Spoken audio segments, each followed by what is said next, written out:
अस्सलाम वालेकुम। आज हम डिस्कस करेंगे misconceptions and myths regarding dental health and dental treatment. I am doctor Jabir Arshad and I am practising general dentistry and facial aesthetics at the dentist and aesthetic clinic. तो पाकिस्तान में अभी भी बहुत सारी मिसकंसेप्शंस हैं रिगार्डिंग डेंटल हेल्थ और dental treatments. सबसे पहले तो ये मिसकंसेप्शन है कि डेंटल क्लीनिंग या स्केलिंग एंड पॉलिशिंग करवाने की वजह से हमारे पेशेंट्स बहुत कंप्लेन करते हैं कि हमारे दांतों में सेंसिटिविटी या उनमें मोबिलिटी आ गई, या मतलब दांत हिलने शुरू हो गए। तो ये बिल्कुल मिसकंसेप्शन है। अगर आप अपने दांतों की सफाई नहीं रखते तो आहिस्ता आहिस्ता से दांतों के इर्द गिर्द खाना जमा होना शुरू हो जाता है, जो पहले सॉफ्ट फॉर्म में होता है और आहिस्ता आहिस्ता वो हार्ड फॉर्म में कन्वर्ट होना शुरू हो जाता है, और साथ में दांतों को पहले कवर करता है और फिर वो आहिस्ता आहिस्ता आपके गम्स को रिसीड करना शुरू हो जाता है और वो रूट लेवल तक चले जाते हैं।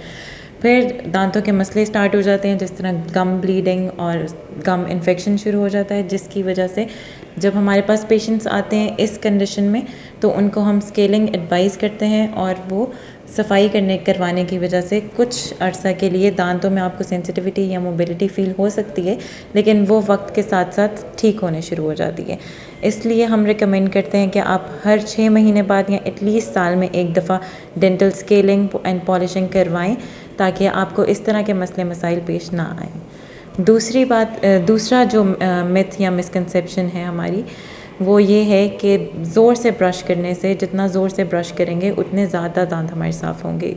ये बिल्कुल मिसकंसेप्शन है। जो हमारी आउटर लेयर होती है दांत की एनामल, वो वाइट कलर की है, और जो अंदर सेकंड लेयर है वो है येलो कलर की डेंटिन।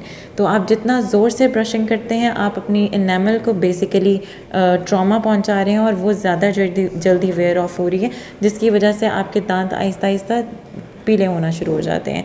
तो जितने ज़ोर से आप ब्रश करते हैं उतना ज़्यादा आप ट्रॉमा पहुंचा रहे हैं अपने दांतों को, और दांतों के साथ साथ गम्स को भी आप इफ़ेक्ट कर रहे हैं। दो चीज़ें होती हैं ज़्यादा ज़ोर से ब्रश करने से, एक तो दांत जल्दी पीले होना शुरू हो जाते हैं, और दूसरी बात ये होती है कि आपके जो गम्स हैं वो ज़्यादा जल्दी रिसीड करना शुरू हो जाते हैं, उनका लेवल जो है नीचे आना शुरू हो जाता है, जिसकी वजह से मसले मसाइल होते हैं। इसलिए हम रिकमेंड करते हैं कि आप दिन में 2 दफ़ा प्रेफरेबली सुबह नाश्ते के बाद और रात को सोने से पहले 2 मिनट के लिए सॉफ्ट ब्रिसल ब्रश से आहिस्ता आहिस्ता से ब्रश करें, तो वो आपके लिए ब्रशिंग के लिए वो काफ़ी है। तीसरी मिसकंसेप्शन ये है कि सिर्फ दांत ब्रश कर लेना काफ़ी है, लेकिन दांत ब्रश करने के साथ साथ आपको फ्लॉसिंग करना भी साथ में बहुत ज़रूरी है, क्योंकि सिर्फ दांत साफ़ करने से आपके बाहर की सर्फेसेस साफ़ हो जाती हैं, लेकिन जहाँ पे दांत आपस में मिलते हैं उसके दरमियान में जो आपका खाना या डेब्री फंसा होता है, उसके लिए आपको फ्लॉस करना बहुत ज़रूरी है। अगर 50 to 60% आपका ब्रशिंग से आउटर सर्फेसेस साफ़ हो रही हैं, तो जो दांतों के दरमियान की जगह है उनको साफ़ करने के लिए आप फ्लॉस जब तक नहीं करेंगे तो वो वहाँ पे डेब्री आहिस्ता आहिस्ता प्लाक से कैलकुलस बनना शुरू हो जाएगा, और वो जो आम ज़बान में कहते हैं कि कीड़ा लगना शुरू हो गया है, तो वहाँ पे वो कीड़ा लगना शुरू हो जाता है, वो आपका दांत खाना शुरू हो जाता है, और वो आपके दांतों को ख़राब करता है। इसलिए ब्रशिंग के साथ साथ फ्लॉसिंग भी उतनी ही ज़रूरी है जितना आप ब्रशिंग को समझते हैं। इसलिए ब्रशिंग, फ्लॉसिंग और साथ में टंग स्क्रैपिंग, ये तीनों चीज़ें कंबाइन करके फिर आपके दांतों पूरी जो ओरल कैविटी है उसकी सफाई में ये हेल्प करता है। चौथी मिथ या मिसकंसेप्शन ये है कि अगर हम अपना ऊपर वाला अकलदार या कोई भी दांत निकलवाएंगे, बेसिकली थर्ड मोलर ऊपर वाला निकलवाएंगे, तो उससे हमारी आई साइट इफ़ेक्ट होगी। तो साइंटिफिकली या एनाटॉमिकली इसमें कोई भी हकीकत नहीं है। आप अपने ऊपर वाले दांतों की और आपकी आई साइट का या आइज़ का कोई नर्व्स, वेसल्स या मसल्स कोई भी इंटरलिंक नहीं है। आप अपने दांतों की जब तक अगर ऊपर वाला दांत निकलवाते भी हैं तो ऊपर वाला दांत और आई साइट का कोई कनेक्शन नहीं है। इसलिए जितना जल्दी हो सके, अगर आपके डॉक्टर ने रिकमेंड किया है कि ऊपर वाला दांत निकलवाना ज़रूरी है, तो वो आपको डॉक्टर के रिकमेंडेशन के अकॉर्डिंग निकलवा लेना चाहिए, ताकि आपको फ़र्दर आगे इन्फेक्शंस और आगे किसी और मसले से आप बच सकें। पांचवी मिसकंसेप्शन या मिथ ये है कि हमें जो बच्चों के मिल्क टीथ होते हैं उनकी ब्रशिंग या उनका ट्रीटमेंट भी करवाना कोई ज़रूरी नहीं है। लेकिन अगर मिल्क टीथ ज़रूरी ना होते तो अल्लाह ताला हमें मिल्क टीथ देता ही ना। तो उनके सफाई और उनकी ब्रशिंग, उनका ट्रीटमेंट टाइमली होना ये बहुत ज़रूरी है, क्योंकि अगर आपके मिल्क टीथ ख़राब हो जाएं तो आपके जो परमानेंट टीथ आगे आने हैं उनका सीक्वेंस और उनकी अलाइनमेंट वो सारा डिस्टर्ब हो जाता है। काफ़ी हमारे पेशेंट्स हैं जो लेट टीन एज में आते हैं और उनके दांतों का सीक्वेंस अलाइनमेंट ख़राब होती है क्योंकि उनके मिल्क टीथ का उन्होंने ख्याल नहीं किया उनके पेरेंट्स ने।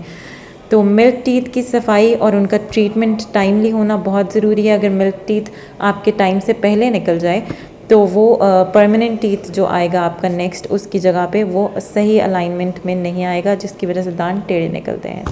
तो इसलिए इसके लिए टाइमली ट्रीटमेंट करवाना बहुत ज़रूरी है। इसके अलावा जो सिक्स्थ मिसकंसेप्शन है वो ये है कि डेंटल फिलिंग एक दफ़ा करवा लें तो वो लाइफ टाइम ट्रीटमेंट है, जो कि इस तरह नहीं है। हर चीज़ का एक टाइम लिमिट होती है। कोई भी चीज़ अगर आपका दांत ख़राब हो जाए तो वो जो अल्लाह ताला ने बनाया उस चीज़ का नेमो बदल वो नहीं है।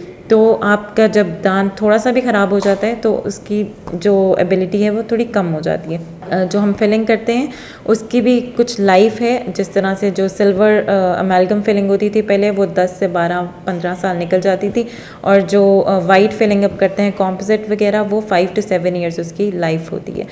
तो और वो भी डिफरेंट फैक्टर्स पे डिपेंड करती है। आपकी ओरल हाइजीन कैसी है, आपकी ईटिंग हैबिट्स क्या हैं, आप दांतों को चबाते तो नहीं है रात को सोते वक्त, या वैसे आपकी हैबिट तो नहीं है चबाने की, सख्त चीज़ें खाने से, स्टिकी चीज़ें खाने से, इन सब चीज़ों पे डिपेंड करता है कि आपकी फिलिंग की लाइफ कितनी होगी।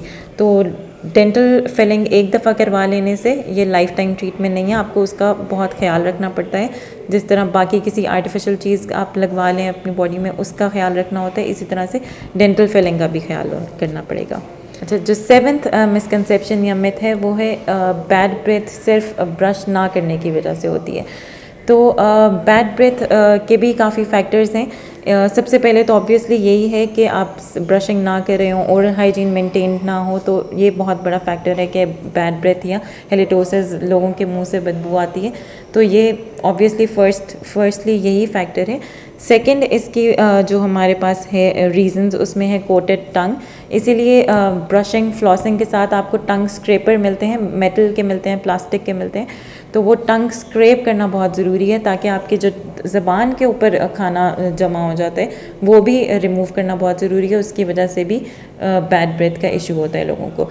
सेकंड रीज़न है एसिड रिफ्लक्स। आपके जो जीआईटी के मसले, मैदे का मसला जिनको होता है उनके मुंह से भी बदबू आती है, इसलिए उनको कंसर्न डॉक्टर से चेक कराना चाहिए इसके लिए।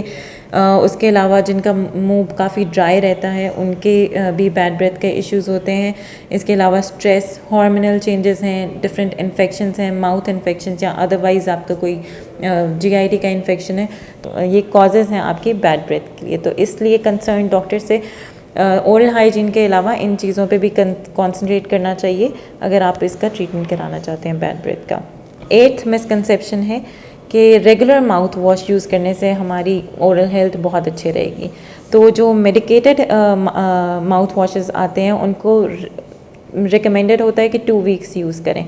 अगर आप उनको रेगुलर यूज़ करना शुरू कर दें तो फर्स्टली उनके अंदर पोटेंशियल होता है कि वो आपके टीथ स्टेनिंग शुरू हो जाती है। काफ़ी लोगों में ये मसला आना शुरू हो जाता है ओवर 2 वीक्स अगर वो यूज़ कर लें। और उसके अलावा सेकेंडली आपका जो नॉर्मल ओरल फ्लोरा है, जो नॉर्मल बैक्टीरिया, हर बॉडी के पार्ट में एक नॉर्मल बैक्टीरिया लेवल डिफाइंड है।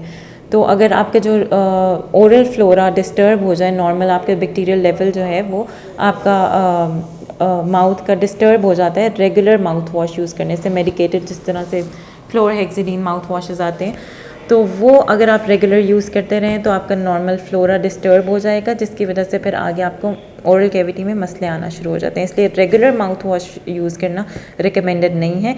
डॉक्टर से पूछ के नॉर्मली 2 वीक्स के लिए प्रिस्क्राइब करते हैं, वो आप अपने डॉक्टर से कंसल्ट करके उसको यूज़ करें। 9th मिसकंसेप्शन है कि प्रेगनेंसी में कोई भी डेंटल ट्रीटमेंट आप नहीं करवा सकते।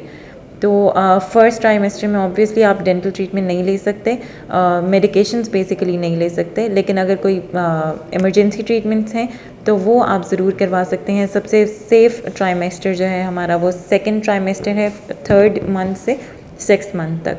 तो 3rd to 6th मंथ आप प्रेगनेंसी में भी ट्रीटमेंट करा सकते हैं कोई अगर इमरजेंसी ट्रीटमेंट्स हैं।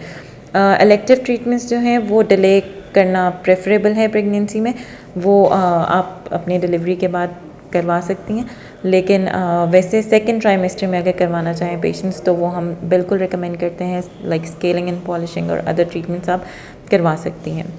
10th मिसकंसेप्शन है कि आप प्रेगनेंसी में टूथब्रश यूज़ नहीं कर सकते या brushing your teeth as harmful. और उसके नॉर्मली हम प्रेगनेंसी में हार्मोनल चेंजेस होते हैं, वो वैसे ही गम ब्लीडिंग पोटेंशियल होता है। और इसके अलावा हार्मोनल चेंजेस की वजह से जिंजिवाइटिस बहुत कॉमन है पेशेंट्स में। तो उन पेशेंट्स को लगता है या उनके घर वालों को कि ब्रशिंग करने की वजह से ये गम ब्लीडिंग हो रही है या कोई भी मसले मसाइल आ रहे हैं जिसकी वजह से वो ब्रशिंग स्टॉप करा देते हैं। लेकिन ब्रश ना करने की वजह से और उनको मसले आते हैं, जिस तरह प्लैक कैलकुलस डेवलपमेंट हो जाती है। तो हम रिकमेंड करते हैं कि आप सॉफ्ट ब्रिसल से ब्रशिंग अपनी कंटिन्यू रखें और ओरल हाइजीन का उतना ही ख्याल रखें जितना बाकी चीज़ों का रख रहे हैं प्रेगनेंसी में। तो ये बिल्कुल मिसकंसेप्शन है, अपनी ओरल हाइजीन का भी उतना ही ख्याल रखना चाहिए जितना आप बाकी सेहत का अपना रखते हैं।